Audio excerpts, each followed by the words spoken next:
increased 2.6-fold, and fatal adverse drug events increased 2.7-fold over that reporting period from 1998 to 2005. The serious events increased 4 times faster than the growth in the total number of outpatient prescriptions written during that period of time. Now that should tell us something about the potency of these drugs. The data show a marked increase in reported deaths, serious injuries associated with drug use, highlighting the importance of this being a public health concern, the need for improved systems to manage the risk of prescription drugs. And that's not even addressing over-the-counter medicines that are now more and more of your prescription drugs are being released for over-the-counter drugs now. Okay? And so not all of these reactions were to new drugs that they could be anticipated or avoided,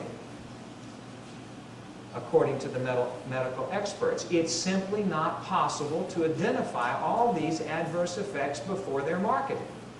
Overall, about 51% of the approved drugs have serious side effects not detected prior to their release. So then in the post-release time and usage, then we're finding that there are problems that are associated with it. And this is just to show you, this is from 2007. I don't know any of y'all that are in the healthcare profession or associated with that. The use of narcotics is increasing for any and everything. And I wanted to show you this. Now that slide is probably not just as clear, but at least you can see the bar graphs, right? Okay? These are prescription narcotic fatalities that are written by the physicians, okay? The brown. Street drug fatalities are in the yellow, okay? And this in the darker yellow, where both were being used. And notice that, where is that here? Oh, yeah, methadone. This is one that is, helping people get off of the narcotics, is associated with many of these fatalities. And you can see from 1991 all the way up to 2007, you can see this ever-increasing fatality rate from the use of the narcotics.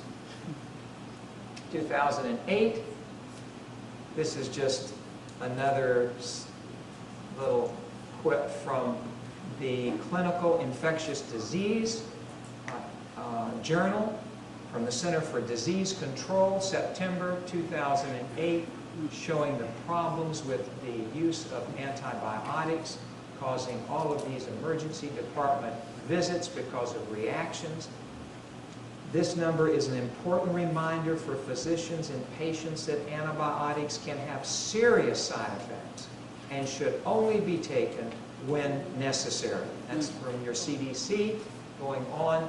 Previous studies have suggested that 50% of the estimated 100 million antibiotic prescriptions written in the community setting each year may be totally unnecessary. For conditions which antibiotics have questionable benefit, weighing the risk of a serious adverse event will be especially important. Physicians need to communicate to their patients that antibiotics are not harmless. Now, 2008 again, this is data released from the Institute for Safe Medication Practices. And I want to show you something. I think this is really interesting. During the first quarter of 2008, there were 20,745 adverse drug reactions reported to the FDA. Now, you remember the question, are drugs safer today than before? This was up 38% from the previous year's average. Of these, 4,824 resulted in death of the individuals. That was for 3 months. Reporting in 2008.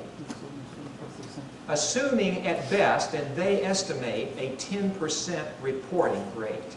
That's the best. They say it's somewhere between 1% and 2% and 10% reporting.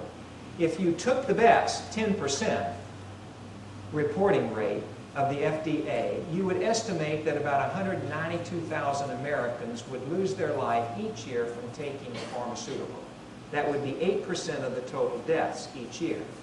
If you took the lower number, 1%, it would be approximately 77% of the total number of deaths. So, is this true? You remember the statement? More deaths have been caused by drug taking than from all other causes combined. And so, if we are looking at this and we're studying botanical medicines, do you think there's a reason why we should try to move in that direction of learning more about the botanicals? Yes. It's not just, oh, well, I think I might just choose to dabble in this a little bit. No.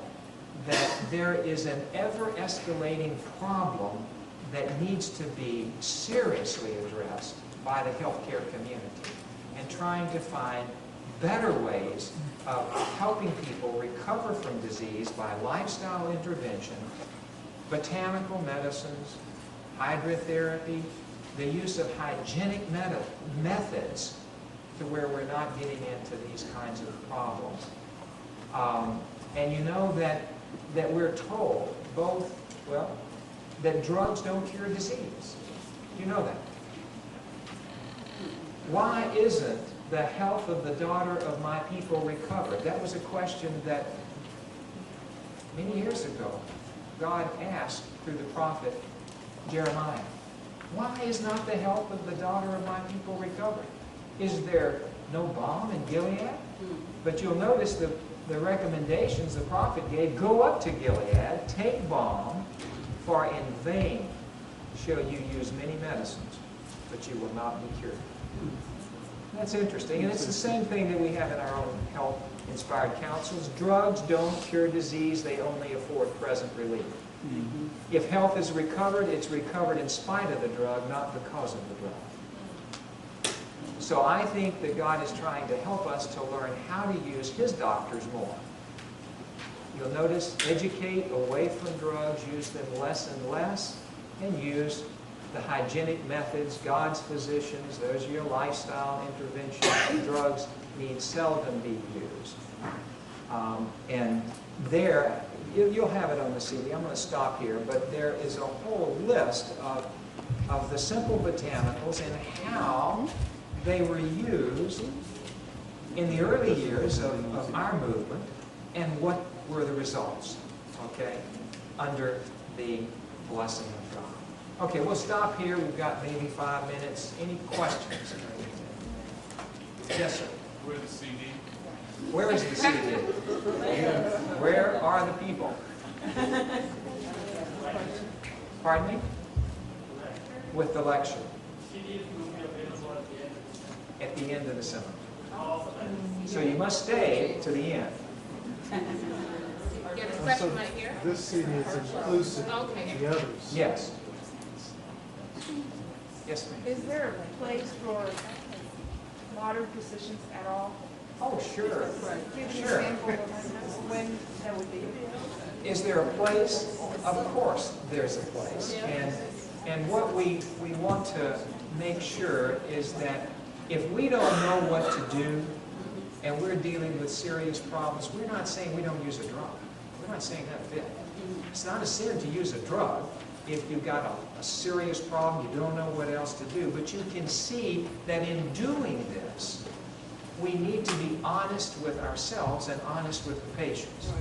Okay? I may be able to arrest for a time a situation and a problem, but if I use this, you're probably going to have some side effects to it. Okay?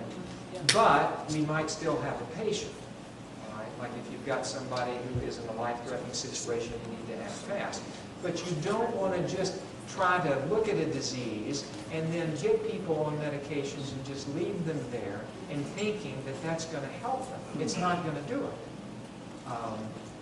You saw drugs need seldom be used. That means there's a place to use drugs, but it's seldom. It's not just, well, everybody that comes in, here's a prescription, you know. That's what we don't want. We want to try to learn God's new methodology. And then I think we'll have the best of both. Okay? There's a lot of good common sense in health reform.